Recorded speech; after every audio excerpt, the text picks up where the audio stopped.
அனைவருக்கும் வணக்கம். வேர்ல்டு சித்திரகுப்தர் சேனலுக்கு உங்களை அன்புடன் அழைக்கின்றோம்.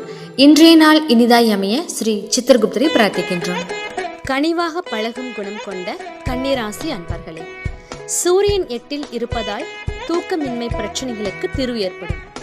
உணவு சம்பந்தப்பட்ட துறைகளில் திறமைகளை வெளிப்படுத்துவீர்கள்.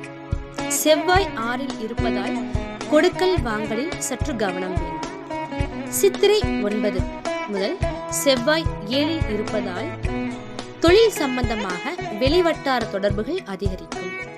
வாழ்க்கை துணைவருடன் சூழ்நிலைக்கு ஏற்ப அனுசரித்துக் கொள்ளவும். புதன் 7 இருப்பதால் திட்டமிட்டு செயல்பட்டு எண்ணியதை நிறைவேற்றிக் கொள்வீர்கள். நுட்பமான சில விஷயங்களை தெளிவாக புரிந்து கொள்வீர்கள். சித்திரை 23 முதல் புதன் 8 இருப்பதால் உடல் தோற்ற பொலிவில் சற்று மாற்றங்கள் ஏற்படும். சுக்கிரன் 7 இருப்பதால் பிரிந்து சென்றவர்கள் விரும்பி வருவார்கள். சித்திரை 12 முதல் சுக்கிரன் 8 இருப்பதால் பணத்தை கையாளுவதில் சற்று கவனம் வேண்டும். குடும்பத்தில் சில எதிர்ப்புகள் தோன்றி மறையும். குரு 8 இருப்பதால் கணவன் மனைவிக்கிடையே அனுசரித்து செல்லவும்.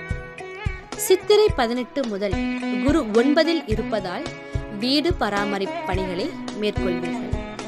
சனி 6 இருப்பதால் இணைய வர்த்தகத்தில் சிந்தித்து செயல்படவும். ராகு 7 இருப்பதால் திடீர் பயணத்தால் வீண் அலைச்சல் உண்டாகும். கேது ராசியில் இருப்பதால் பயனற்ற செலவுகளால் சில நெருக்கடிகள் ஏற்படும். சிதம்பரம் நடராஜ பெருமாளை வழிபட குழப்பங்கள் விலகி நன்மைகள் பெருகும். மீண்டும் அடுத்த ஒரு பதிவில் சந்திப்போம். நன்றி, வணக்கம். வாழ்க வளமுடன். நல்லதே